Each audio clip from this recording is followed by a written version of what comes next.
Fala Conselheiro, eu sou o Daniel Pérez, professor, administrador das redes sociais Fala Conselheiro. Mando um abraço para todos os conselheiros de Pernambuco, de Ceará, Mato Grosso do Sul. Mando um abraço pro pessoal de São Paulo, de Minas Gerais, todos que acompanham esse canal, estão inteirados conosco, pessoal do Acre, tantas pessoas que mandam perguntas e postagens para o nosso grupo. No WhatsApp, a nossa página no Facebook, Fala Conselheiro Consultoria, e também o nosso canal no YouTube, que tem mais de 100 vídeos, acabou de completar mais de 3 mil inscritos, a nossa página no Facebook, mais de 10 mil curtidas. Então eu quero agradecer a todos vocês de todos os 26 estados e do Distrito Federal por nos acompanhar aqui nesse canal. E hoje nós vamos falar sobre a hierarquia dentro do Conselho Tutelar, porque existe sim hierarquia no Conselho Tutelar. E o Estatuto diz que essa hierarquia são os 5 conselheiros tutelares, escolhidos pela sociedade, pela comunidade local, para exercer um mandato que depois da lei 12.696, ela é uma lei que estabeleceu 4 anos desse mandato, num processo de escolha que vai se dar agora, mais uma vez, unificado em todo o território nacional. Então vamos direto ao assunto. A hierarquia dentro do Conselho Tutelar precisa existir. Por quê? Porque todo órgão precisa ter hierarquia.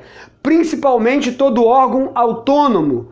Ele não é um organismo subordinado à administração pública. Ele é um organismo vinculado à administração pública. E tem um termo bem específico no artigo 131 que diz que ele é autônomo. Então, mais do que nunca, precisa haver hierarquia no Conselho Tutelar. No Conselho Tutelar nós temos, ou deveríamos ter, uma secretária, uma auxiliar de serviços gerais, deveríamos ter uma recepcionista, diferente da secretária, é outra função, deveríamos ter, se não temos. Deveríamos ter uma equipe técnica, não para atender os casos, mas para dar consultoria aos conselheiros. Deveríamos ter motoristas, não só um motorista, numa carga horária absurda e desumana, mas motoristas no Conselho Tutelar em escalas de plantão, que pudessem se revezar, respeitando os direitos de cada um deles, e diversos outros profissionais que nós poderíamos estar aqui que compõem a equipe do Conselho Tutelar. E um fator muito importante, uma dica que a gente vai dar nesse vídeo, é que essa hierarquia precisa ser assumida pelos conselheiros tutelares, pelos 5 conselheiros tutelares, de maneira igualitária. Mas, Daniel, eu não me dou bem com outro conselheiro, eu não me falo com outro conselheiro, não tenho amizade. Não precisa ter. Você, a partir do momento que entra no Conselho Tutelar, é um agente público, é um servidor público. Então você vai agir dentro da legalidade,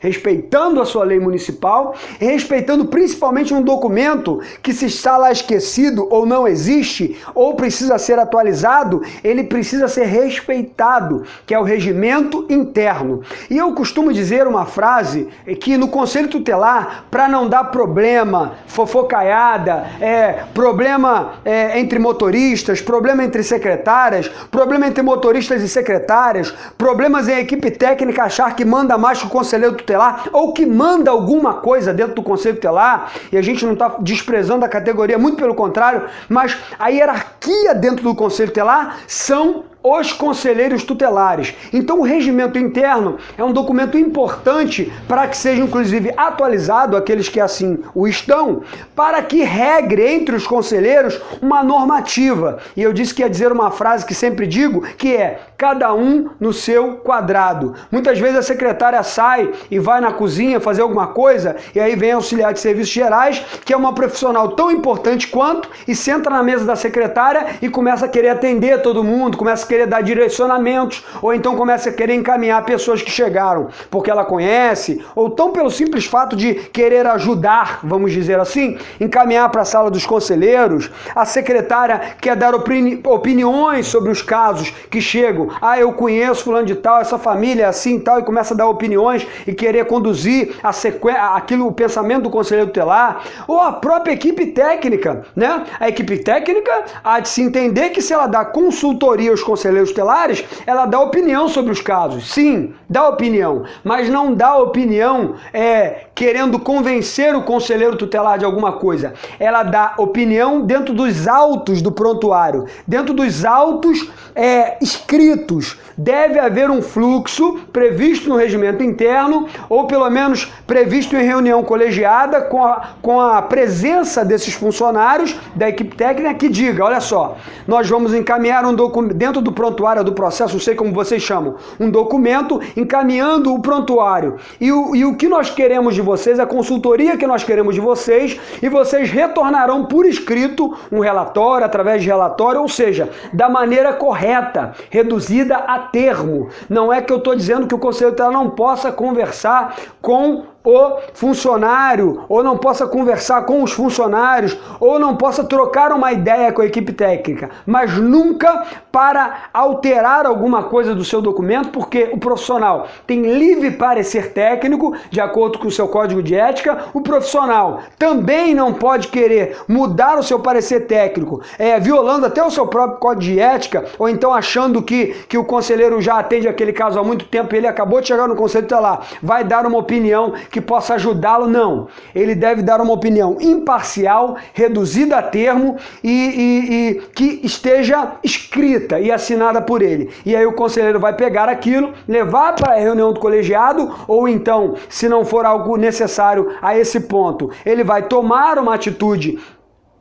que eu vou usar entre muitas aspas, monocrática, para depois levar ao colegiado, e essa decisão pode ser desfeita ou refeita ou acumulada, como diz o caput do artigo 100 ou 99, se não me falha a memória, que diz que as medidas podem ser aplicadas isoladas ou cumulativamente e trocadas, não é essa palavra, mas a qualquer tempo. Então, assim, deve haver uma coisa chamada cada um no seu quadrado.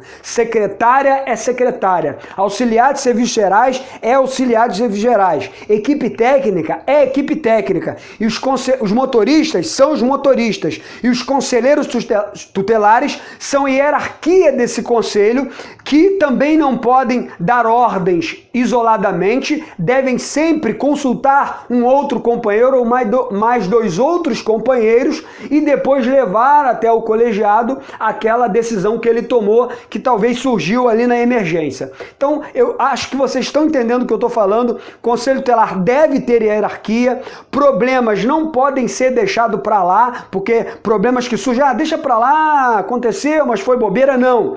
Isso pode se tornar uma bola de neve. O Conselho Tutelar já é um local que recepta diversos problemas e não pode estar vivendo situações problemáticas dentro da sua própria equipe. E isso, gente, é um exercício diário, difícil, que vai dar estresse, que vai dar dor de cabeça, mas eu posso garantir a vocês, na experiência de mais de 7 anos aí, de experiência, que dá certo, funciona, e o seu conselho se tornará referência na sua cidade e para os conselhos das cidades em volta, se vocês respeitar o regimento interno, se tiver ordem dentro do Conselho Tutelar e se a hierarquia for mantida pelos conselheiros tutelares em face dos servidores que lá estão, que devem ser respeitados dentro da sua profissão, dentro do seu livre parecer técnico, dentro da sua função. Não devemos ficar pedindo coisas que não são função deles para fazer, porque isso dá uma liberdade depois, que depois o conselheiro não vai saber administrar. Então, assim, vamos tentar fazer tudo dentro do princípio da legalidade, que é o primeiro princípio elencado no artigo 36 da Constituição, sempre falo isso, e tornar o nosso conselho um lugar a cada dia mais aprazível de trabalhar, apesar dos problemas que surgem lá todos os dias e das demandas que nós atendemos. Bom, então finaliza esse vídeo. Peço para que vocês, se gostarem, curtem esse vídeo. Se quiserem nos chamar para a sua cidade, para o seu estado, nós estamos aí, temos nossos contatos nas páginas que eu citei no início desse vídeo, e no link desse vídeo aqui também terá. Compartilhe se você gostou e inscreva-se nesse canal. Valeu, gente. Obrigado.